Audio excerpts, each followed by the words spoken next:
What's up, guys, and welcome back to Isurus Gaming versus Top 5.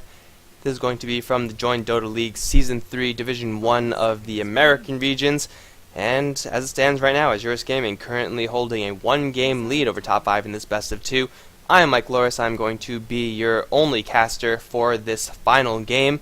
And I really pray that this game is going to be shorter. Because if it's another Farm Fest, then we're just gonna have to take it real easy, guys, and we'll just we'll call the action and explain the strategies and everything. But we're just gonna be taking a little more of a chill cast. If it does get to like 45 minutes, then it doesn't look like there's no end in sight, because that game was just it was one of those games. Okay, guys, so. Well, this is a fresh new game, and it looks like Top 5 will once again ban out that Ember Spirit. I don't know if I agree with this still. I mean, he's a dangerous hero in Isurus Gaming. They clearly have someone who plays it, but oh no. Oh. This is exactly how the last draft started. Tidehunter first pick, and then Isurus Gaming are going to go Shadow Shaman, Razor, and then Top 5 are going to, I don't remember what happened, but at least the roles are swapped now, so I don't know. Alright, so Isurus Gaming, they have quite a few powerhouse heroes, though this time Top 5 are the ones to get their hands on that Tidehunter. Dulce played a pretty solid one last game, and really it was Awareness who got picked off by the most times. LDS, though, as the Invoker, was the one who was really carrying everyone throughout that game, and there wasn't really anyone on Isurus who could compare with the amount of action that LDS was putting out. Like, obviously they were all following the Invoker in and capitalizing correctly, but really the Invoker was calling most of the shots. He was starting the fights, he was getting the picks on the Nature's Prophet, and was mostly keeping Isurus relevant, or at least, as a team throughout that entire game. Oh my god. We might actually see the exact same game, guys, in which case, I don't even have to upload this one to YouTube. We can just upload this other one and say, imagine the exact same game, but with the teams swapped. That will be game number 2. Because Razor's still in the pool, and Razor Shadow Shaman is pretty legit. Oh, God. Oh, God. Okay. Please, guys. Everyone hold hands. Yes! Oh, hallelujah, it's a different hero, okay.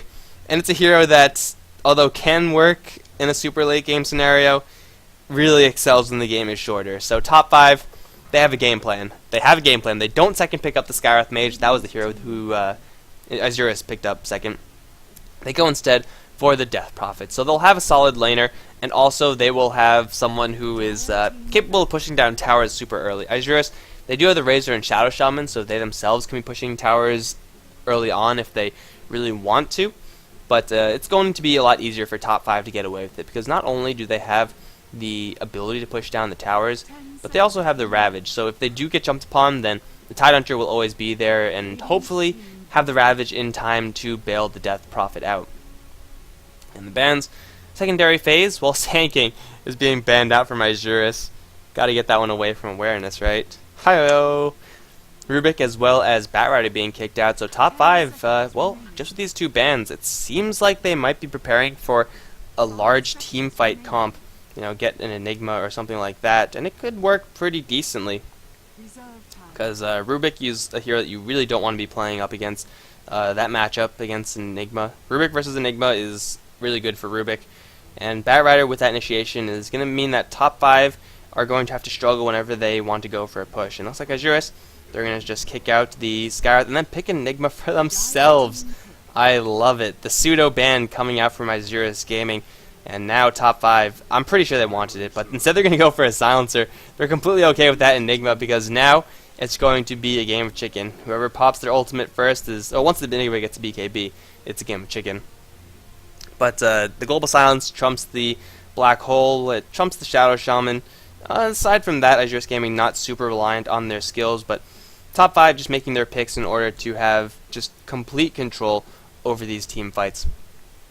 And Isurus, they're still looking, or potentially looking, for a real heavy core, and They had a really impressive Invoker last game. This game they still do have the Shadow Shaman to set up, but I don't know if they want to be going for that one necessarily because they are up against Silencer. An Invoker against Global Silence is just going to have such a sad time. So get someone who's a little bit less reliant on spells, and something along the lines of Gyro Luna if you want a really hardcore carry. Someone who will, of course, get damaged by the Global Silence, but he won't get completely shut down, and I think that's what Isurus are going to now be thinking about. Top 5, it looks like they will probably have just team fight supremacy. They're going to be going up against the Black Hole, which is always relevant, but between Ravage and Global Silence and the damage that the Death Prophet could put out, it'll be really hard for Isurus Gaming to take a full 5-on-5 lineup. They could get the push early with the Enigma and the Shadow Shaman, but Isurus Gaming, they're going to look to get the edge in initiating the team fights rather than just fighting them. Clockwork to jump in first is here that is kind of reliant on his combination, but if you get a hook shot in and cogs out, it's a pretty quick combo that you could drop, so Silencer is not going to have that much time to respond to this. In the meantime, top 5, they go for most likely a support hero in the Wraith King. Silencer can be played as a core, as can Wraith King, but Death Prophet, Tidehunter, both going to be played as solo heroes. So top 5 is going to try to assemble now a tri-lane. Isurus Gaming have to make sure to protect against this. Whether it's Silencer or Wraith King on the tri-lane really doesn't make that much of a difference. I think I prefer Silencer farming over Wraith King farming, just because I think Silencer support is so much worse than Wraith King support. But a couple bans now. Morphling out from top 5, and Disruptor is going to be booted from Isurus Gaming as they're looking for another core hero. Clockwork, Razor, and then one more. Someone who's self-sufficient, because Shadow Shaman's not going to be able to provide that much cover in the lane. So you need someone, ideally with a good amount of range, or if not range, a lot of survivability. Weaver would be not that great, and okay, look, just go for what works, guys. Don't overcomplicate things. If it worked, then do it again. Invoker is going to be the pickup, so LDS once again going to get his hands on that one. He'll have the Clockwork in order to paint the bullseye onto whoever he gets a hook shot into, lays down the cogs, and then Sunstrike is going to follow shortly after. So it's a pretty solid combination for Isurus, though if this game does come to a super late game scenario, the edge will be in top 5. Silencer, if he gets a couple of assists or anything like that, then he'll be able to steal a good amount of intelligence, and an Enchantress now from top 5. That's something I definitely was not expecting. It's a really soft hero, and she is very capable of being burst down. Like, even though she might be able to survive the Razor burst for a little while, if the Razor just runs the Enchantress and then whips her, it doesn't matter if you have Untouchable, because if you get hit with 300 damage, you're going to get hit with 300 damage. So top 5, they're really banking on the fact that they're going to be playing a super aggressive early game and making that happen. Whether or not that's actually going to happen is a whole different matter entirely, as we now are in the main part of the whatever. No, screw it. Screw that. We're just gonna... No, that was... I misclicked. Okay, guys. It's getting late, and I just came off of like a really long game where I ran out of water about 40 minutes through. So I get to make some errors. This is it's just gonna happen. It's just gonna happen. Alright, so on the Isurus Gaming side, we have Nidara, who's going to be jungling up as the Enigma, it looks like, holding on to a lot of gold, so he wants to be going for his Soul Ring. Awareness is going to be playing the Shadow Shaman, and they're both going to be supporting Algo Don Chin on the Razor down on bottom lane. Now I feel kind of bad about not using that draft transition. I'll make up for it later. This cast is going to be great, guys, don't worry. LDS is going to be playing, what a surprise, the Invoker over on the mid lane for Isurus, and then up on top, it's going to be Dulce on the Clockwork. On the top 5 side, we got Ashes playing the support Wraith King. Also supporting is going to be Whatever, playing the Enchantress, and following up is going to be Fly. Most likely will go towards mid as the Death Prophet. Soloing the off lane is going to be this Tidehunter. I think this is a different guy from the Shadow Shaman. The Shadow Shaman didn't have this many characters in his name, so Tidehunter's going to be playing Tidehunter. Tidehunter appearing as himself. That leaves Cat up on top. This Silencer is decked out in armor, even though apparently the game doesn't seem to think so. This is definitely not the vanilla Silencer loadout unless we got patched halfway through, and I'm pretty sure that didn't happen. Cat is going to be hard carrying as a Silencer, and I like this from them. The Silencer really can't contribute that much into the roaming, whereas Ashes can go around with whatever and actually make some pretty decent kills happen. Setting up for a Centaur stun or something with Wraithfire Blast is always going to be really nice. So Cat on top lane should have an easy time versus this Clockwork. Dulce might be able to get a kill come level 6, but until then, he's going to be facing down Silencer, who's going to be putting out so much harassment that's going to be very difficult for Dulce to function, especially with Ashes just in the area, just constantly poking at him, especially with whatever always in the area, threatening a lethal gank. So top lane for Isurus, I can't imagine is going to be getting that much. Mid lane, well, we saw LDS do so very well in the last game with his level 3, 1 Wex, 1 Extort, 1 Invoke skill build. And against the Death Prophet, it's going to be no different. He should have a nice little edge here. LDS's Invoker has been rather impressive. And then, of course, bottom lane, top 5, their Tidehunter's not going to get zoned out too heavily, although he still is fairly vulnerable to death. Awareness has actually gone for Ether Shock level 1, so he can't get a kill on this Tidehunter even if he wanted to. Oh, this laning phase is going to be extremely passive, guys, and Razor is going to leave. Alright guys, so Razor is going to continue to have a couple of connection issues, I guess, but I think if any action happens, it's going to be on the back of these jungler heroes, because it's not very often where you see 2 junglers on a team. Like, you'll have your Sand Kings and your Bats who will occasionally stack up, and in your Tiny Wisps combinations, who will stack up the jungle and clear it, but these guys are actually just like full-on junglers. And Enchantress and Enigma, they're both very capable of getting ganks going. Enigma, though, he's going for a very quick soul ring, whereas Enchantress already does have 2 smokes. This indicates that the Enigma is going to be a little bit more passive in the jungle. He's just going to be chilling and farming up, I'm assuming, a quick mech for the Isurus side. The Enchantress, she might be going for a mech, who knows, but ultimately her goal is to smoke up and get a kill. Ideally first blood, because that's the kill that you really want to have. And Enchantress, with the 2 creeps she has, this is pretty much the dream combination for Enchantress. You open up with a net, you close in for the stomp, and then you're golden. Of course, that's not going to happen if she just doesn't leave the jungle, so it'll be difficult for the Enchantress to get kills, because no one's probably going to go into her jungle. Until then, aside from those rotations, we're just going to be waiting until the Death Prophet hits level 7, 8, 9, 10, and then 11, so she's going to be getting maxed out in her Witchcraft, and then maxed out in her Exorcism, then look to take down some towers. Top 5, they could also go for a relatively early push with the creeps of Enchantress, but unfortunately for them, Dulce is now wielding Invis Rune and now going towards the mid lane. And it's the bottom lane where they get, what? How the hell did they get a kill on the Tidehunter? Okay guys, I'm just 100% out of it right now, because first of all, I missed the first blood on the Tidehunter, but also Tidehunter wasn't supposed to die there. Like, this is not a lane where Tidehunter dies. I guess being walked down by 2 heroes with boots is always a little bit dangerous, but it's a Tidehunter, and he should have been playing rather cautiously. So, yeah. I think I have to stop after this.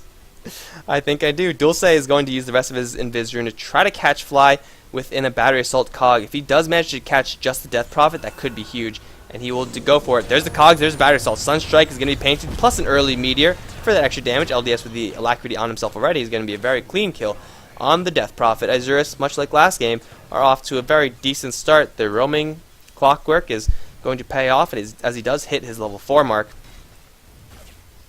And that's going to give Isurus a nice 2-0 kill advantage. Invoker, once again, making very good use of that early point in Wex.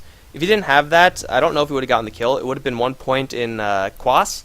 And a level 1 Cold Snap is rather mediocre, I would say. So it's good that the Invoker went for this particular build. It gave him just enough damage, and it let him actually contribute to that first blood kill, or second kill. So, and Dulce is going to be really happy that the Invoker went for that as well, because off of that rotation out of the lane, he was able to get something. If he wasn't able to get anything, that would have been just so much dead time for the Clockwork. You know, not as much dead time for the Tidehunter, who actually died, but still the Clockwork is not going to be too unhappy about how that went.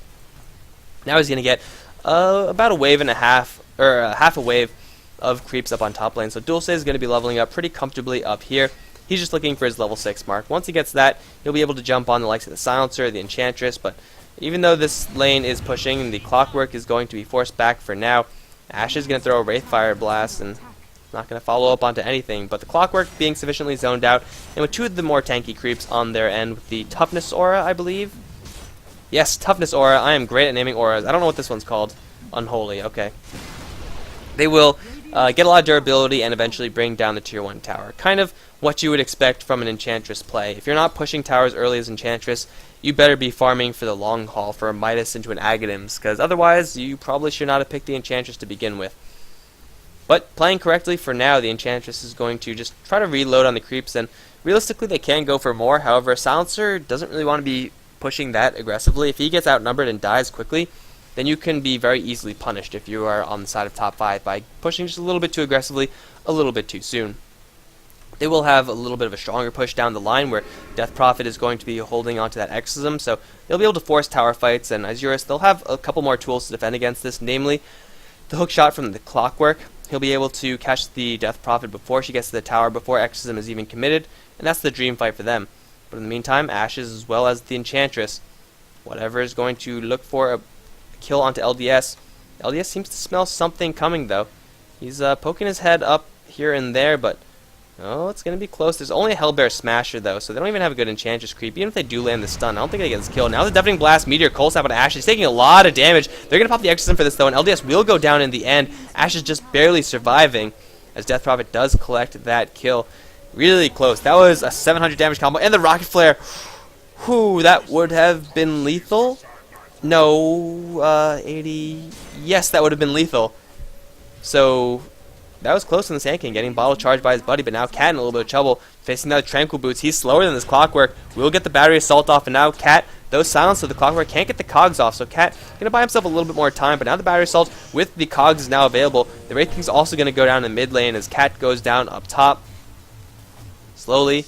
There you go. Extending the kill lead 4-1 in favor of Isurus. Looks like the Enigma made a rotation in for the Wraith King, who stuck around for a little bit too long, I suppose. But since they have those Eidolons, they are just going to go for the tower. LDS doesn't have any Forged Spirits active just yet, but Alacrity on his person means that the tower is going to be taking a lot of damage. In top 5, they're not quite ready to defend this. The Ravage is still not up on the Tidehunter. He is facing down 0 opponents, so he's going to be happy with the farm that he's getting down there. But in the meantime, their mid lane tower getting dropped down to about half HP, with minimal effort being applied by the LDS side. Rotation out from Razor, yes, but hey, he got 2 kills out of that total, or his second kill from that, and he's very close to Mech. Mech phase boots 7-8 minutes into the game is an outrageous amount of farm in the Razor. He's sitting very comfortably on top of the net worth chart. Getting 2 kills helps, and getting a third will help even more. Sunstrike will hit just on the edge, and Shadow Shaman will get the kill with that shock. Razor's now going to finish up his Mech. 8 minutes. This is an 8-minute mech, guys. That's an outrageous amount of farm from this Razor. And off of that, they could look to be even more aggressive. Force fights where ordinarily they wouldn't be able to. Now fly in a little trouble. The Malphus won't fly, though.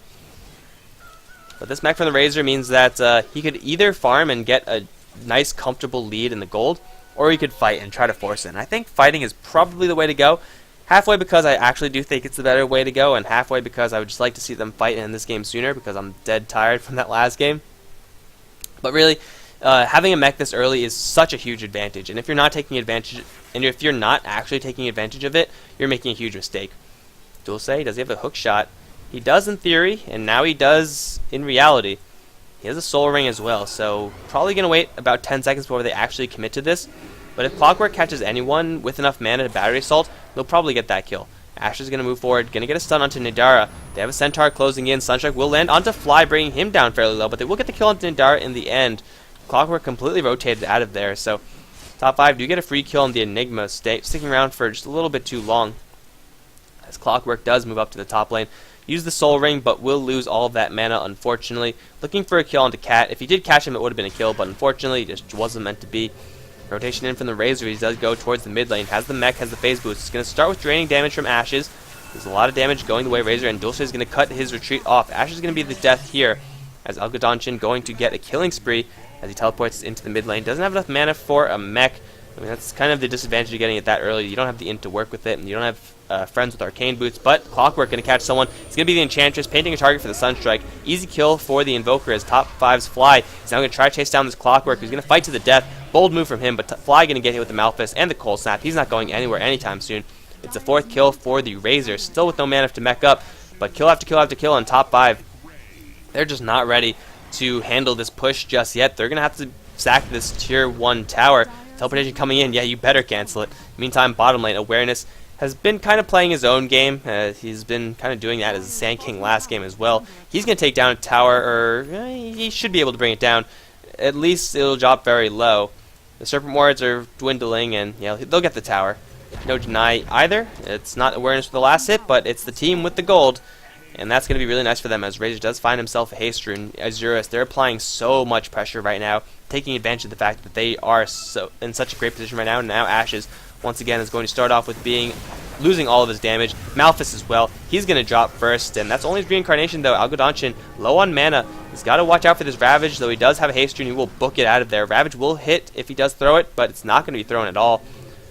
Isurus don't really spend that much, but they do pull out the large cooldown of Reincarnation for the Wraith King. That's a 260-second cooldown ultimate at level 1. So it's going to take a while before top 5 are actually comfortable with fighting. However, they do have level 1 Exorcism with maxed out Witchcraft. So realistically, if a fight does happen, the Death Prophet will be able to put out a serious amount of damage. But the Enchantress pick so far hasn't really panned out for them. They've been the ones receiving the pressure instead of applying it.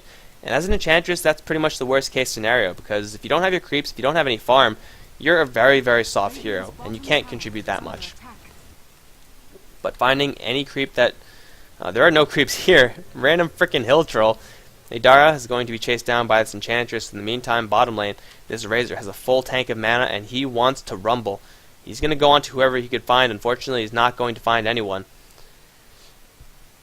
Okay. Lag once again, guys. Coolio.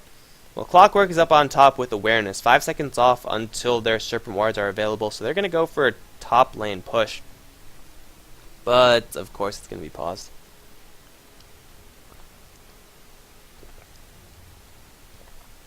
What time is it? Holy crap. It's been 2 hours, and we are nowhere near ending this series. Okay. Well, either way, Isurus, they're sitting at a pretty comfortable lead right now. 5,000, ordinarily not that much, or not crippling, is actually really freaking huge for 11 minutes into the game. That's actually a 7,500 advantage gold in gold for Isurus Gaming, and, I mean, take a look at the net worth chart. That's pretty much the name of the game right there. Invoker with the Hand of Midas and now Power Treads available is going to be very stacked. And the Razor as well, he's well on his way to his Aghanim Scepter. So once that happens, Isurus with that will be able to force fights pretty comfortably. And top 5, well, their Aghanim Scepter on Silencer, did he actually change gear? What the hell happened? What? That's crazy. But Cat, he's going for his Aghanim Scepter as well, going to get that Curse of the Silent value. And they do have the Ravage, so top 5, their team fight is still pretty strong. But is it strong enough to overcome the disadvantage they have right now? Because the disadvantage is pretty damn huge. Also, I really wonder what happened to the Silencer. His gear was so much cooler before. Now he's like all decked out in this like light purple pink stuff. I don't like it. I don't like it, Silencer. Change back. How did he do that? Did everyone change costumes? Did I just miss a memo or something? Alright guys, it is so hot right now. So hot in here. But top 5, they have Exorcism and they're possibly looking for the bottom lane push. Invoker's looking pretty tasty right now, though with no Enchantress creeps and 3 versus 4 with a huge gold disadvantage. I don't think fighting is going to really be what top 5 are going to want to be doing right now. I mean, obviously with Exorcism and Enchantress you kind of always want to be pushing, but not in this scenario. They have to find a pick-off, or they have to somehow rebalance out the gold disadvantages they have right now, because as it stands, the disadvantages they're facing is huge. This Wraith King, though, has a lot of gold. He's sitting at 1,300. Is he just rushing up a Blink Dagger straight off? I don't know how he got this much gold. 3 assists, 11 CS, and he's actually having more gold than the Shadow Shaman, even though Shadow Shaman 102, 19 CS.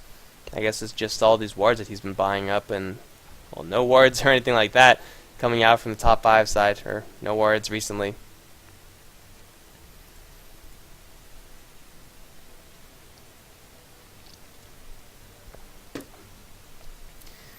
Okay, nothing better than a really long series with a lot of pauses.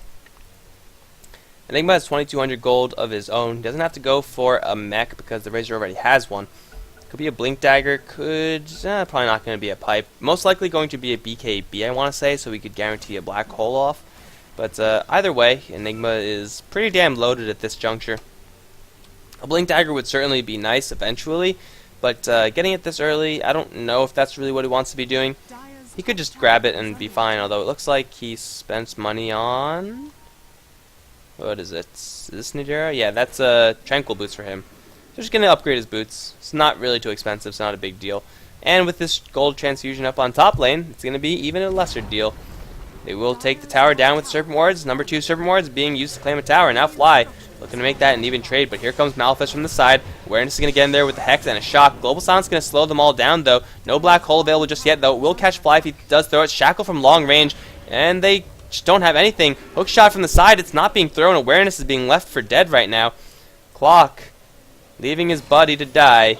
Throwing out a missile occasionally. He has a combination right now, so he should be coming from the side at any moment, but they do take the tower down. And now Fly going to be Alpha stunned once again. The restoration, though, from the Spirits is going to keep him very, very healthy. Here comes the Razor with the Ice Storm already active. Cat is going to be focused down with the Cold Snap, and he should be brought down relatively quickly, but the Ravage now going to connect onto 3. Dulce taking a lot of damage. Deafening Blast going to fly through. Algodonjin still in the front line, still doing a lot of damage, though he hasn't actually used his Static Link just yet, so he's not dealing as much as really I would expect. They're going to get the Wraith King in the very end, but everyone from top 5 dropping so very low, and Isurus can't capitalize and actually kill anybody, which is really, really rough. I mean, maybe they get a Rocket Flare kill on someone, but look at the Silencer barely limping away at 130 HP, and Isurus, they would have gone, I think, a lot better if they jumped in when the Shadow Shaman had that Shackle off.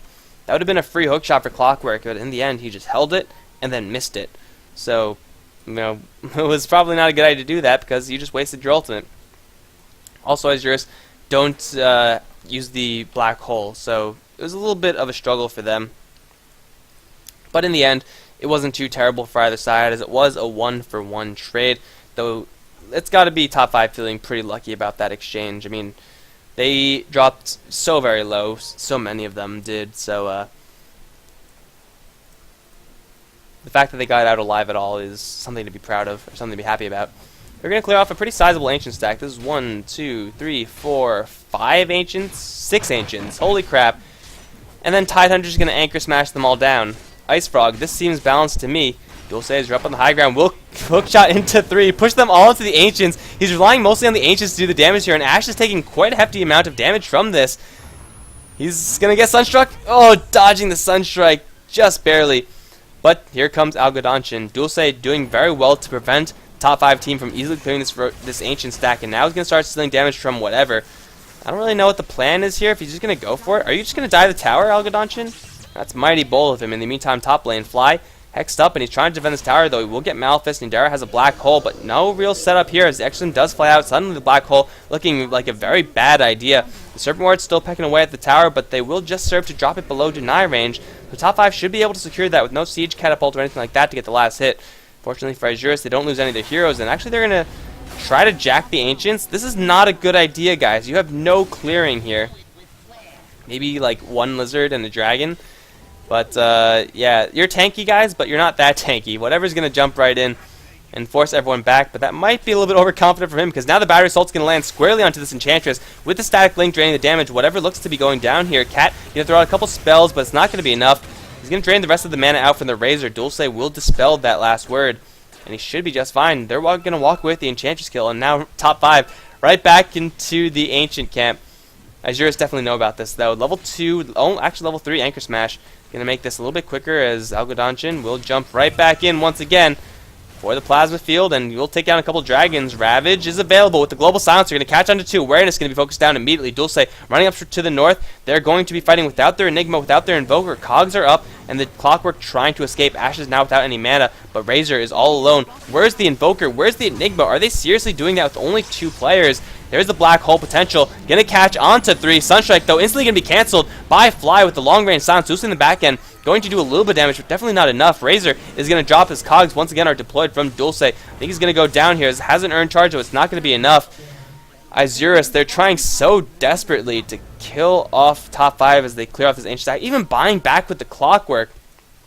It's important to stop top 5 from farming, but is it worth all your lives? I don't know if it is. Clockwork has another hookshot. He wants to go in. If the Invoker was there, oh, he's going to go in. No, go back to the Clockwork. There it is. He finds a Tidehunter. 1v1 in the cogs. This is going to be a free kill for Dulce, but now he doesn't really have anywhere to go. Sunstrike is going to land squarely into Death Prophet, though. Dulce, fight to the death like a man. Has 6 stick charges, though I think this last word might just pop him. It won't. He's going to drop pretty low. But at the end of the day, top 5 clear out most of the Ancients, though there's still some alive. Now Nadera going to jump forward for a Malphite onto whatever. The damage Nadera is taking is way too much. Where's the frickin' Invoker, guys? Someone tell me where he is. Here he is, finally arriving to the fight when it's all over. 13-8 and top 5. They still are fighting over this Ancient. They have Serpent Warriors. Okay, somebody clear this Ancient camp. This game just got so weird. There we go, stun to LDS. If this Invoker dies without doing anything, my god, Invoker, please don't. Spirits are going to eat him up. And the Serpent Warriors will clear out most of the Ancients remaining, but Algodonchin's still in the back end with the mech available. He's trying to 1v, or 2v, however many there are. Cogs will be deployed into fly. Algodonchin, though, slowly getting eaten by the Spirits. Isurus, they tunnel vision so hard, and, well, they get severely punished. Dulce is going to fail his hookshot escape also.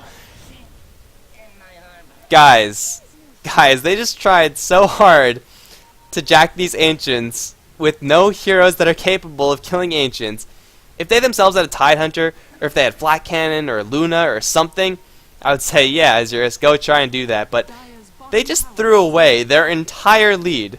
I'm going to wait for another minute, and then, or 30 seconds-ish, and then show you the graphs, but I'm like 80% sure that that wasn't worth it. Because Isurus, they were just running in one at a time.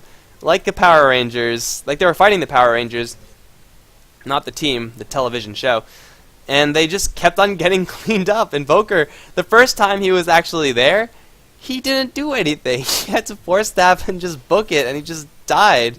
So here we go. Let's see what happened.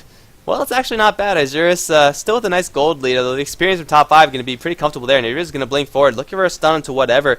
Can't get him just yet. There it is. Malphite stun 1, Sunstrike as well, but the Ravage does get popped. Whatever is going to get caught in the Meteor, Deafening Blast. Can they bring down his Enchantress? Attack speed so slow, the damage is just enough. And now LDS, though, going to drop the mech from Algodonchin, going to come in just in the red nick of time.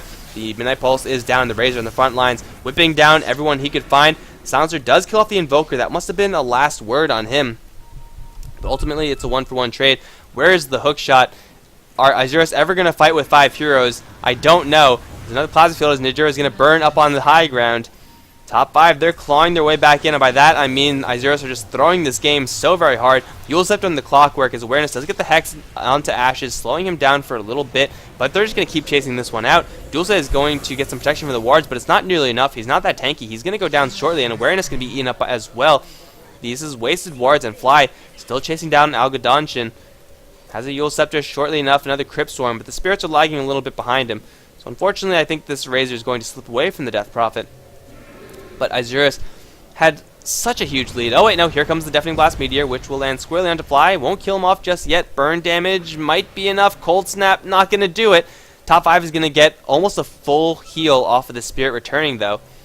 And just like that, guys, the kill score is now in favor of top 5. The gold is going to bend down. The experience going to very severely bend down. And Isurus, they tunnel vision way too hard, and, well, they get sufficiently punished for it. Algodonchin going to be Wraithfire blasted up just to secure the tower. Eye of the Storm is active, but I don't think he's going to escape this many heroes. He's now stuck in the corner, and he has no TP. He might get a kill into Ashes or kill out the Reincarnation at the very least. But now he's very slow. Dulce is going to hook shot in, try to go for Fly, and he will take a lot of damage as a result. Wraithfire Blast, Anchor Smash, Dulce trying to be a hero, trying to be Spider-Man. But if he was Spider-Man, then he would have lived, because his spider senses would have told him, don't go in there, it's a bad idea, Peter. And he wouldn't have got in there. Spider-Man wouldn't have been that type of hero. So, Isurus throw away almost the entirety of their lead, as now the Tidehunter has his Blink Dagger up. Aghanim Scepter is shortly going to be there for the Silencer. The same thing for the Enchantress, going for that item as well. Death Prophet has her Kiilstofte plus a casual Vit booster right now. And she's well on her way to Bloodstone or Heart. Either way, she will be able to get that pretty shortly. Take another quick look. Oh yeah. That's not what you want to be looking at if you're an Isurus fan. And that's also not what you want to be looking at. The 322 is not quite real yet. It's more like 321-ish around that area. But top 5, they just got good event after good event after good event, and it's going to be one more potentially, as Ashes does have a Blink Dagger. Blink forward for a Wraithfire Blast with LDS. The silence is there with the Crypt Swarm. He has a Force Staff. He has a Point of Wex, so he can Ghost Walk away, and there's no True Sight here. So this should be a free escape. He does actually dodge a Wraithfire Blast as well. They commit the Ravage to this with one other Crypt Swarm. That's a nice kill on the Invoker. No detection, no problem it seems. They did use the Ravage for that, which is a pretty steep cost for that kill. But killing the Invoker, I think, at any point is going to be worth it, at least for now. So using the Ravage for that, expensive, but worth it. So they're going to be okay with that exchange. They have to worry about bottom lane. Isurus still feeling pretty confident in their ability to take fights. They're just going to go for bottom. Level 1 Serpent Wards plus an almost Aghanim'd Eye of the Storm. Should be able to tear down towers pretty quickly, but top 5, they're not scared. They're going to make a defense right now. Global Silence up in 10 seconds, and, well, whatever is not with the party. So top 5 might be facing a disadvantage right now. Exorcism, though, still one of the largest damage tools that they have. And Isurus, they need to pick off, or they at least need good initiation. Here we go. Dulce looking for an angle. Not going to see it, because Fly is perfectly positioned.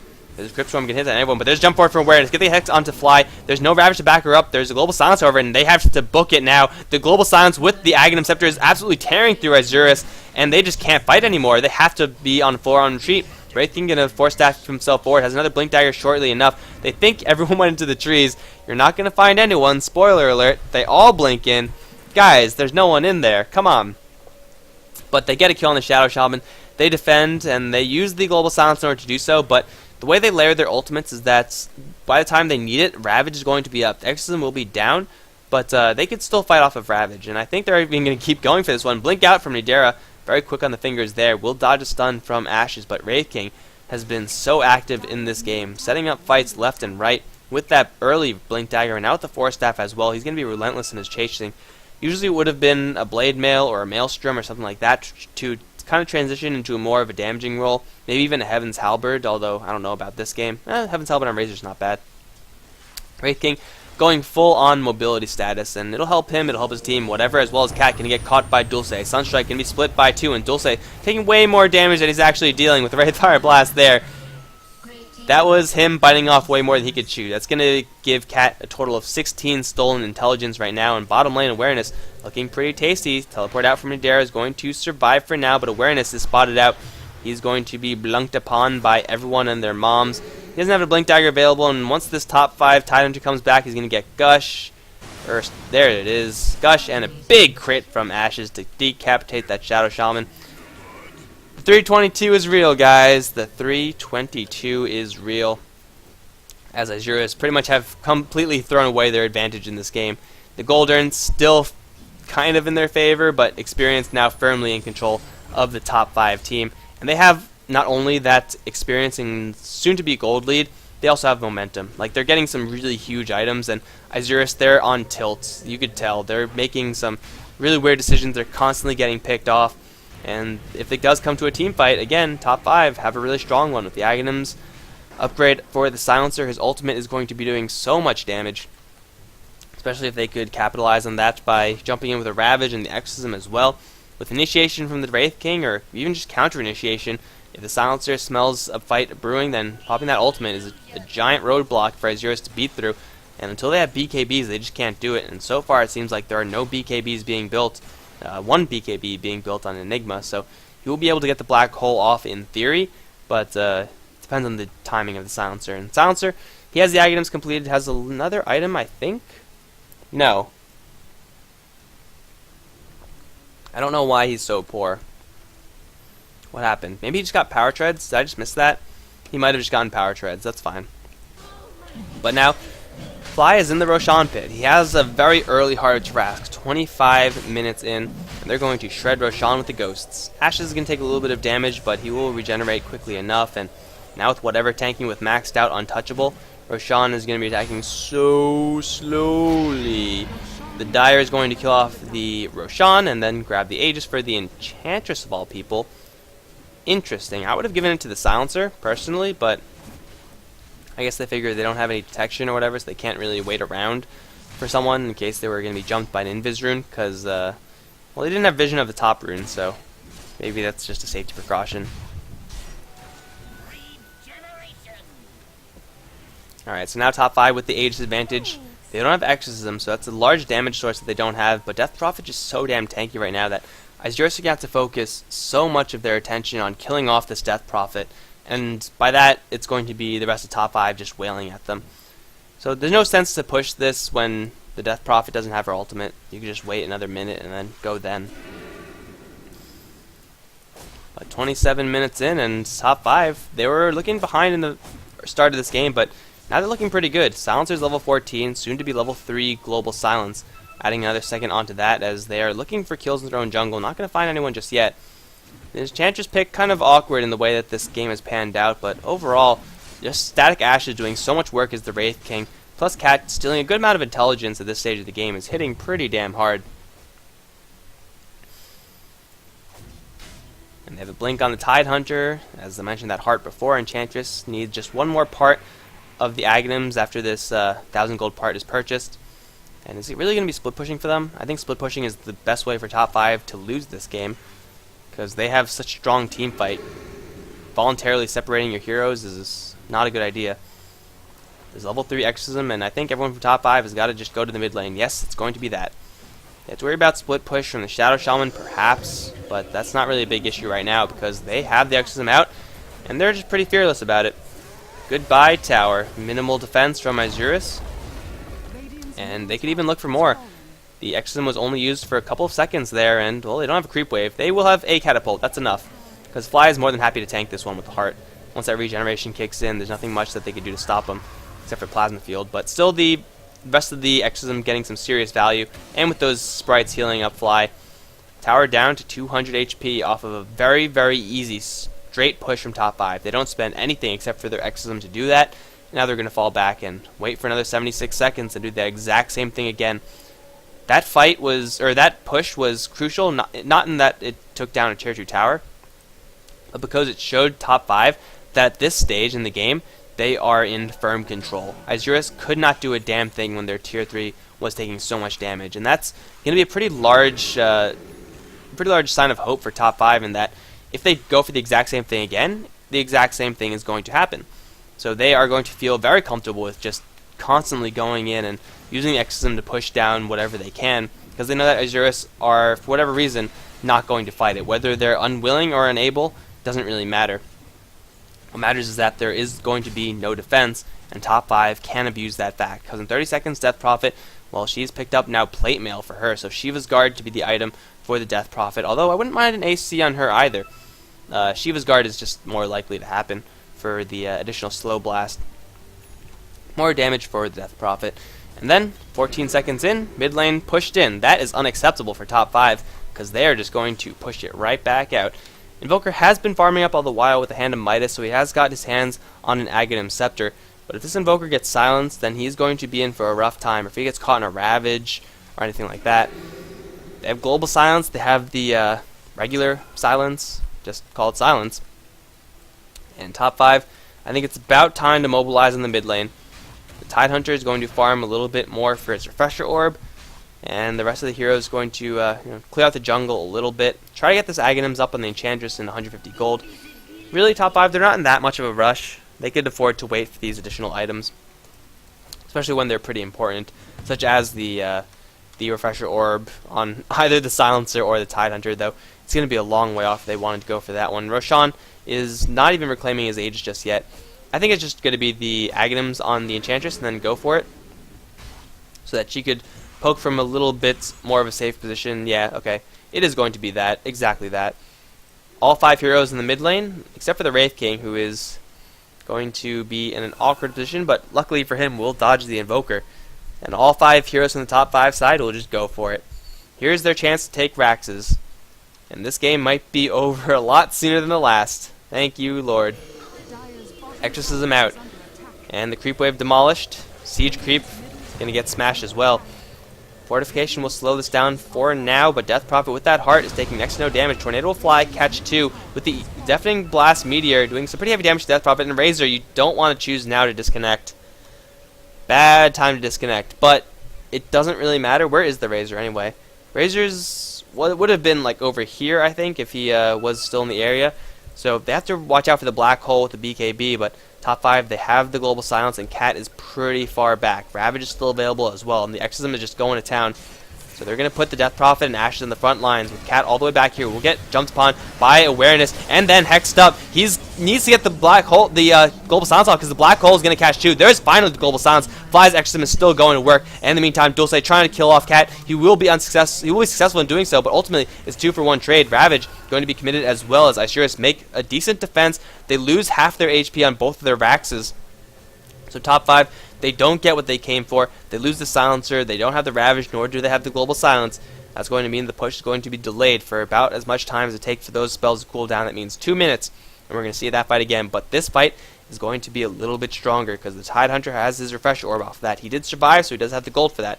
Aegis wasn't even used, and the Enchantress don't even know how much damage she put out, but it was just really, really well played from Isurus. The Shadow Shaman and the Clockwork had a suicide mission. Their mission, and they did choose to accept it, go for the Silencer and knock out that Global Silence. Though they couldn't kill him right off the bat, they slowed him down so much. That means the Black Hole got the Death Prophet, got the Tidehunter, delayed the Ravage, and just let Isurus beat down on the top 5 side for so much time.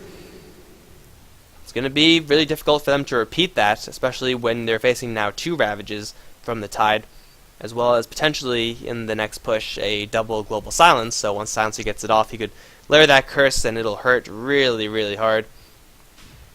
But Isurus showing some signs of life in this game. 15-23, and they've completely lost the lead that they had. And, well, top 5, not surprisingly, going to show a very large lead in the Golden Experience. Enchantress up on top might be in a little bit of trouble. Blink from the Invoker can 100 to 0 whatever if she doesn't get the heal off right now. There's a Tornado, Meteor, Blast, whatever, going to push it the wrong way, however, and now he's going to try to sprite himself up, though can't get it out. LDS can take a good amount of damage from the Gush, and now the Silencer are going to chase him down. The Silence is there as well. Fly's going to get that kill, even use Exorcism for that. I don't know if that was completely necessary, but they do get the kill nonetheless, and Silencer's going to be happy with that because he gets even more gold, gets slightly closer to his to his Refresher Orb. And then once that happens, it's going to be double ultimates all day long for top 5. Razor has picked up his BKB, much needed item so that he could pop the first Global Silence, but getting through 2 Global Silence is really hard, as now Tidehunter in a little bit of trouble. He's trapped in the cogs, and the Serpent Wards are working him down. He's going to Anchor Smash out, but he's going to die, not losing too much of anything. It's not like he was saving for a Refresh Orb or anything, but, you know, they lose a Tidehunter, they lose the Enchantress, and now top 5, they might lose a Tier 2 tower. At the very least, they're forced to defend. Shiva's Guard is up on the Death Prophet, so she could clear creep waves really easily, and Cat is here as well. Got to watch out for initiation from the Clockwork, but he already used that hook shot over on the Tidehunter, so he should be fine there. Top 5, I think the clock is about wait for 50 seconds. By that time, the Tidehunter will be alive. They would be able to push out the lane, and by the Tidehunter joins them, they'll have all their ultimates up again. I still think they're strong enough to go for it, as they do get the deny down on the bottom lane. Cat looking for initiation onto Nidera. Will miss his only spell, but wouldn't have done anything anyway. But 20 seconds is the timer. With double Ravage now up, it's not going to be a surprise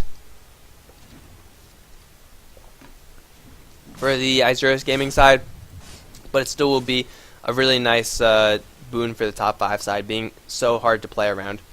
And Tidehunter, he's going to need to take so much focus from Isurus. Here we go. It is the exact clock as I described, although maybe delayed by just a little bit, because Silencer wants his Refresher Orb, and that is an item worth waiting for. And they'll also have Roshan. Things are going so very well for top 5. All these timings are just lining up perfectly. So Refresher Orb is flying out, Roshan is up, but top 5 don't know about it, which kind of sucks for them, but they're going to go for what really matters, the Raxes. Mid lane has completely regenerated since that last push, which kind of sucks, but Death Prophet is more than ready to just go for it. The Refresher Orb is ready for the Tidehunter, it's ready for the Silencer. As long as Silencer keeps his distance, you know, this might be a little bit too much distance, just maybe. But keeps his healthy distance, and then he'll be able to take a convincing team fight, because top 5 still have that advantage. Let's see what it's going to look like, though. No fortification this time. Not for a couple more seconds. Fly doesn't have a creep wave to work with, though, so backdoor protection will buy just enough time for this glyph to come back up. Yeah, 10 seconds, and then it's going to eat most of this exorcism. But if you're top 5, you just got to go for it anyway. Fortification, not just yet. Not available just yet. There it is. And now, we'll see if this fight can pan out. There's a jump forward from LDS, can land a pretty nice ice wall, but they lose the range racks. Not too big of a deal. Fly still slow to a crawl. The jump in from the Ravage. Get a catch 2, and the Ravage number 2 being armed will only catch LDS. Global silence now, as Nadira can't get in there for the black hole. They're going to take down the Evoker, instantly going into the buyback, whatever. Going to be whipped down by the Razor. Standing strong in the midst of this. Ashes going to try to 1v4 in the back end. Then Tidehunter going to get trapped in the wards. Tornado very short, but it will bring up the Tidehunter and then bring him down. Cat, now with the second ultimate, is going to try to do what he can, but him and Fly are on the run. They don't have any exorcism damage left, and top 5, they have to just book it. Silences everywhere. Cat can't fight this one out just yet. He's not strong enough. There's the black hole, finally. Gonna catch 2. The damage is just going to be lacking a little bit. Nadira's going to be dropped down. Cat doing some serious hurt onto him, but he will drop down in the end. And now Fly going to be whipped down. He has a lot of movement speed, so he might be able to survive this one. LDS going to blink forward, and Ashes still around, but top 5, they take a range racks, bring the melee once again back to half HP, so they do get repelled once again. Top 5 really struggling to make this fight happen, mostly because the Tidehunter, though he did have 2 ultimates, only connected with the 2 ultimates, he only got 2 people in total. And that 2 people was the Invoker twice, who just bought back. So the Ravage actually just didn't do anything, and the second Ravage didn't do anything either. Top 5, their team fight needs to be a lot cleaner if they were going to take that one convincingly. If it was cleaner, if they did hold on to the Ravage and didn't get super over-eager, that would have been a clean sweep of Isurus. It would have been the full set of Raxes. But instead they lose one too many heroes, because the Tidehunter Ravage would have been a huge tool for top 5, was actually not a huge tool at all. It was just, you know, a couple magic missiles going the way of Invoker, and who cares about that? So top 5, they have themselves another timer. It's going to be another 80 seconds until the Silencer gets his Refresher Orb up, and in the meantime, Radiance is going to be picked, not Radiance, the Roshan is going to be killed off by top 5 as well. They're going to jump in for the Shadow Shaman. Needs one more hit to kill him off, but he does blink away. The hookshot's going to miss, but they're going to kill off the Tidehunter very convincingly. Here comes the Death Prophet for a lot of damage, but you can't actually lock anyone down, especially with those cogs in the way. Fly is going to get bounced back twice. Wants to get in there with the Shivas. Needs to get in there with the Shivas. Is not throwing out the Shivas. Finally throws out the Shivas. The Exorcism Spirit's still going to town, but the BKB now up onto Algodonchin. Whatever has the Aghanims, and start working on whoever he gets his hands on. Nadira will teleport out, and Dulce once again laying down some cogs will get thrown up into the air. Ashes is going to cut off his retreat. This is going to be the death of the Clockwork. And Silencer is still alive. Doesn't have Global Silence for another 8 seconds. With 3 down from Isurus, top 5 might want to make a play happen. It might be go for a mid lane once again, seeing as though they do have one set of Raxes down in that lane, and they could realistically go for it, potentially. I don't know if they can, but going for a tier 2 might also be the course of action, because their damage to towers without the Exorcism isn't that high, though they do have a number advantage into 4v3. They're going to catch Algodonchin, but really who catches who? This guy has his Aghanims, he has his Eye of the Storm active, and top 5, they can't afford to fight into this. It's going to just be futile without their Exorcism. There's also pretty low mana on the Death Prophet, so this game is going to continue. It is going to continue, guys. Oh, God. Alright. So, top 5, they need to get all their big ultimates up online, and it looks like they are online. The Tidehunter messed up. I don't know how this happened. This should be level 3. Did he really get stats? How much stats does this give? 6 intelligence. It's really this. 6 strength. 10. Well, Tidehunter screwed up. He should have level 3 Ravage right now, but instead he has only level 2, and now another Refresh Orb being built. It was Fly getting his, or was it? Yes, bring it over there. Bring it over there. There we go. Tidehunter is in a really nice place to land a surprise Ravage. There it is. Going to jump forward for a Gush only. Instantly gets hexed up and then focused down by Forge Spirits. Global Silence is actually going to be committed for this one. Ravage going to catch onto Awareness in the back end. This should be the death of the Shadow Shaman only. They do refresh and now they're ready to fight again. But that's without one Global Silence and without one Ravage in order to kill off just a Shadow Shaman. They will get a Tower Deny off of this as well. But I ask you, is that worth it? And the answer is probably no. they're going to just go for it anyway. They have to face down an Aegis on the Invoker, so this is going to be risky without their Refresher Orb advantage. Spending so much gold in order to get that advantage doesn't matter if you can't actually refresh 2 big ultimates. And those 2 ultimates were just small ones. So Isurus, they're going to be facing down this push against 2 Death Prophet ultimates. They're capable of killing her, though they need a lot of dedicated time and focus. Fly going to jump right in with the Shivas, going to give a lot of damage to the Razor. Gets Malfist up once, and they have another Blink Ravage. There it is, Blink, Fake Out. Going to draw out the BKB. Beautiful done by this Tidehunter. Now they're going to back up and wait for round 2. The Blink Dagger is going to be up for the Tide shortly enough. The Exorcism is timing out, but she has a Refresher Orb. She doesn't really care. It's going to be a full 5-on-5 fight for the top 5 team, as they lost their number advantage, but now it's stun onto LDS. The Spirits will restore Flap to full HP. Once again, the Ravage is going to fly, but only onto one hero. The tanky Razor needs a second Exorcism. There it is. Algodonchan is going to be worked down by the Death Prophet. Does he have buyback? He instantly will do so. Cat in the back end will be unable to get a single Global Silence off. Now a 3-man Black Hole, uninterruptible in that BKB. Fly's doing as much damage as he can, but the rest of his team is simply dying. And now Tidehunter trying to run away. The Urn Charge will keep him alive for now. Fly doing still a good amount of damage, but he's not doing enough. Crypt Swarm onto the Invoker won't do it. Now throwing herself into the air. She needs more help from her allies, but all her allies are gone or dead. And Isurus, it was a hard fight, but it's actually not done yet. Whatever's going to kill off the Razor one more time. Ash is still alive as well. They try to go for LDS, who's the only sole survivor of Isurus, but he'll take down the Wraith King. Buyback now from the Death Prophet as Tidehunter, and you work down by that Invoker. Lots of base damage. The Anchor Smash won't save him yet, and that's going to be the death of the Tidehunter. Invoker holding the line, and Death Prophet buying back for nothing. Can't even farm that one back. But at the end of the day, it was a 5. I don't even know what it was. Let's take a quick look at what it was. 21, 30, 5 for 5. It was actually a 5 for 5. Okay. Take a quick look at the recording right there, but it wasn't even a fight, all things considered. Top 5, I definitely didn't think they would get away with as much as they did. Still, they don't have the Raxes down. They're just butting their heads up against this wall, but at the very least, this game is more exciting than the last. Like, it's a real game of Dota. It really is. With 3 Refresher Orbs up, top 5 are going to be so heavily reliant on those orbs in order to fight. Isurus, if they could weather this storm and just get more farm in the Invoker, then they'll be looking better and better as the game progresses. However, their BKBs are slowly wearing out. In last fight, Cat once again got jumped upon. He was unable to get a single Global Silence off. Absolutely huge plays from Isurus, making sure that they lock down this silencer. The longer they could do this, the longer of a lifespan that they're actually going to have in this game. But top 5, they're just waiting for the refreshers now. Silencer is going to have his. Death Prophet, I believe, will be the last one in 35 seconds. Yeah, everyone else, they're ready to go. So the Exorcism, the double Exorcism, is going to be ready soon enough. In top 5, they're mobilizing for the mid lane.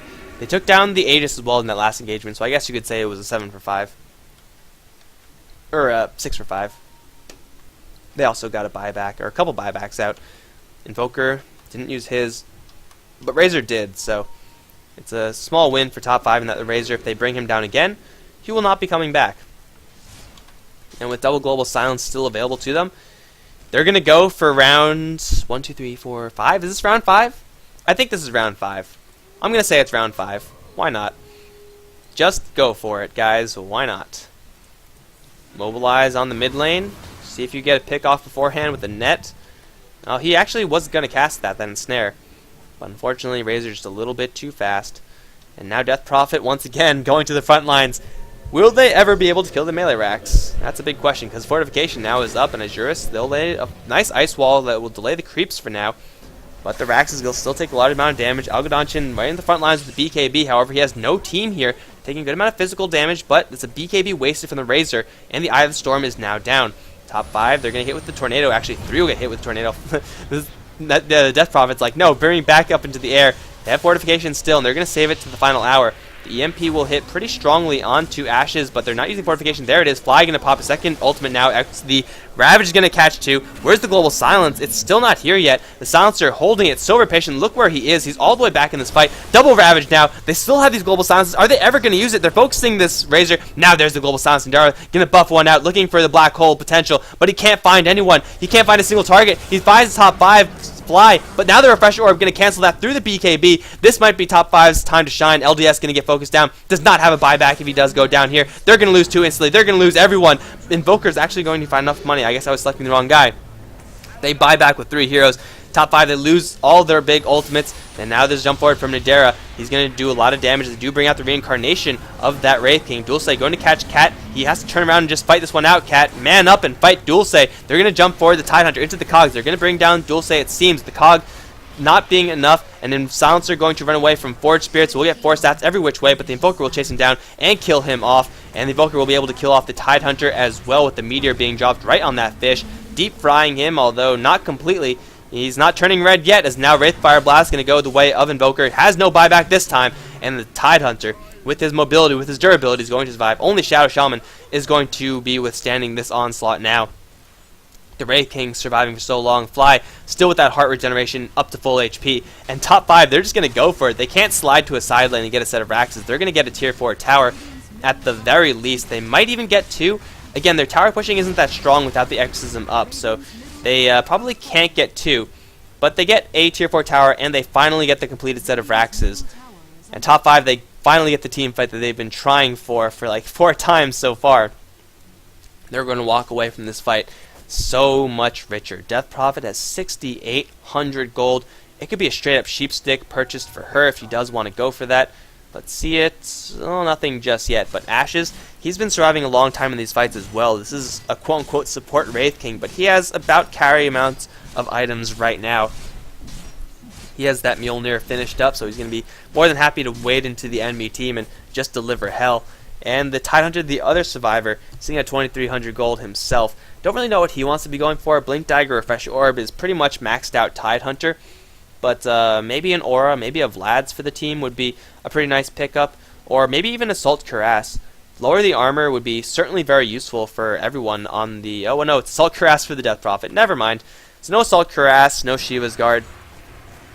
Tidehunter could be building a pipe. They don't have a pipe, right? Yeah, they don't have a pipe, so that could be a pretty good pickup for them. But Assault Cuirass going to give this Death Prophet 40 freaking armor. 70 physical damage resistance. Of course, mostly it's the spells that deal the damage, but still, Fly's going to be near impervious, and they're going to be forced to fight right now in this Roshan pit. Into a Ravage, however. Cat has one ultimate, but if he gets picked off right now, oh, they're grouping up for a terrible Black Hole. There's the hook shot in. Black Hole potential is there, but Nadera can't get in there. Now Global Silence up. He actually doesn't even have the Black Hole. Ravage from the high ground will catch Dulce. Fly sitting in the middle of everything with the armor. Algodonja is being eaten alive by spirits. He will be brought down. Secondary Ravage available, but not being fired just yet. Dulce going to get silenced up as the second Ravage does fly. Cancel off the TP from Nadera. He'll be anchor smashed and he'll be brought down very quickly. Isurus, they're going to lose their Shadow Shaman as well, as Ashes does chase that one up. LDS, once again, a little bit too late to this party. But he is going to be tasked with the monumental task of defending the base. Unless he gets picked off right now, Wraith Fire Blast available. They global silence up the Invoker, so can't Ghost Walk away just yet. He gets silenced up again. Has a Sheep Stick, but I think it's going to be a little bit too late. There's the GG out from Nadera as their Razor does tap out. Ladies and gentlemen, this game, 48 minutes, packed full of action, so this is not a complaint for me. But that is going to be the end of this game. This was not a rebroadcast, this is live, and that is going to be the end of it. After 2 hours of gameplay, we're going to have a tie. I know, guys, nobody likes ties, but at the end of the day, it's what you get. Refresher Orb Gaming is going to be the name of the game, and, well, top 5 end up making it a 1-for-1 in the end. I sincerely hope that everyone enjoyed this cast, and if you did, then be sure to follow this channel, and we do appreciate it, and really just count all the followers that we get. HeflaTV 2, HeflaTV 1, and HeflaMocha are all the 3 Twitch channels of HeflaTV, where you could find my casting as well as casting of many other casters. If you want to follow us a little bit more in depth, then head over to YouTube and Twitter, where we are HeflaTV on both of those platforms, and give us a follow, give us a like, all that good stuff. And then the VODs will be up on YouTube soon enough by the next American day. I'm guessing no one here is from Europe because it's outrageously late there. But if you guys liked my casting personally, and I hope you did, then give me a follow. It's right on the screen at Mike Loris, and yeah, that should be it, guys. This is going to be the end of the series, and I am completely beat. GG guys, see you in the next set, whenever that will be.